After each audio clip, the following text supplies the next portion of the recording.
जादू टोना और भूत प्रेत जैसी बातों पर बिल्कुल भरोसा नहीं करती, लेकिन अस्पताल में रोज बुजुर्गों को अकेले मरते देखकर वह अंदर से टूट चुकी थी। एक दिन उसे अखबार में एक अजीब विज्ञापन दिखाई देता है। शहर से दूर दलदलों के बीच बनी एक पुरानी हवेली में एक लकवाग्रस्त बूढ़े आदमी की देखभाल के लिए केयर टेकर की जरूरत थी और इसके बदले बहुत अच्छी सैलरी दी जा रही थी। कैरोलिन बिना देर किए नौकरी के लिए तैयार हो जाती है, लेकिन उसे बिल्कुल अंदाजा नहीं था कि जिस हवेली में वह कदम रखने जा रही है वहाँ सिर्फ एक बीमार इंसान नहीं बल्कि कई साल पुराना एक खौफनाक रहस्य उसका इंतजार कर रहा था। अगली ही सुबह कैरोलिन अपनी कार लेकर उस एड्रेस पर निकल पड़ती है। रास्ता जितना आगे बढ़ता है माहौल उतना ही सुनसान और खौफनाक होता चला जाता है। हर तरफ घने जंगल, मटमैला पानी और पेड़ों पर लटकती हुई अजीब सी बेलें दिखाई देती हैं। यह जगह शहर से पूरी तरह से कटी हुई है और कुछ देर गाड़ी चलाने के बाद आखिरकार कैरोलिन उस पुराने जमाने के हवेली के सामने पहुंचती है। लेकिन सबसे चौंकाने वाली बात यह थी कि दूर दूर तक एक पक्षी भी दिखाई नहीं देती है। सामने खड़ी बिल्डिंग देखकर ही अजीब सा लगता है। दीवारों पर पुरानी दरारें, उखड़ी हुई पेंट और ऐसा लगता है जैसे इस हवेली में बहुत कुछ हुआ हो। वह अंदर जाती है और जोर से आवाज लगाती है,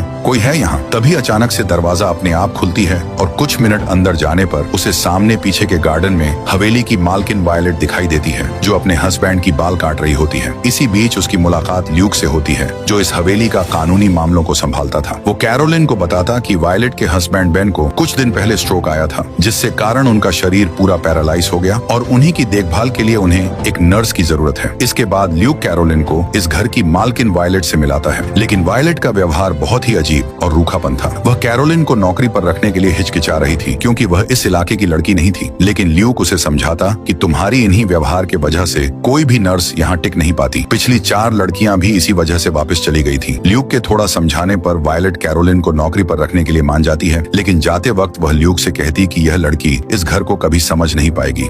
उसके जाने के बाद कैरोलिन ल्यूक से पूछती, मैं इस घर को समझ नहीं पाऊंगी, इस बात का क्या मतलब था? इस पर ल्यूक उसे समझाता है कि दरअसल बेन के बीमार होने के वजह से वायलेट बहुत परेशान है, इसलिए वह ऐसी बातें करती रहती है, लेकिन इसका तुम टेंशन मत लो, तुम्हें अपना सैलरी वक्त पर मिलता रहेगा। इसके बाद अगली सुबह कैरोलिन शहर से अपना सारा सामान लेकर हवेली के लिए निकल जाती है। रास्ते में उसे एक पेट्रोल पंप दिखाई देता है और जब वह पेट्रोल भरने के बाद पैसे देने के लिए दुकान की तरफ गई तो उसकी नजर नीचे जमीन पर गई। दरवाजे के ठीक नीचे लाल रंग की ईंटों का पाउडर से एक सीधी लाइन खींचा गया था। कैरोलिन के लिए यह अजीब था, लेकिन फिर भी वह उसे अनदेखा करके अंदर चली जाती है। अंदर का नजारा देखकर कैरोलिन की रूह कांप गई, क्योंकि दुकान के अंदर हड्डियां के ताबीज, मगरमच्छ के सूखे सिर और छत से अजीब जानवरों की हड्डियां झूल रही थी। यह देखकर ऐसा लग रहा था कि यह दुकान कोई साधारण दुकान नहीं बल्कि काले जादू की दुकान थी। कैरोलिन आवाज लगाती है कि कोई है यहाँ, लेकिन कोई जवाब नहीं आता। तभी दुकान के पीछे बने एक छोटे से अंधेरे कमरे से अजीब सी भाषा के मंत्र और एक बच्चे के रोने की धीमी आवाज आती है। कैरोलिन उत्सुकता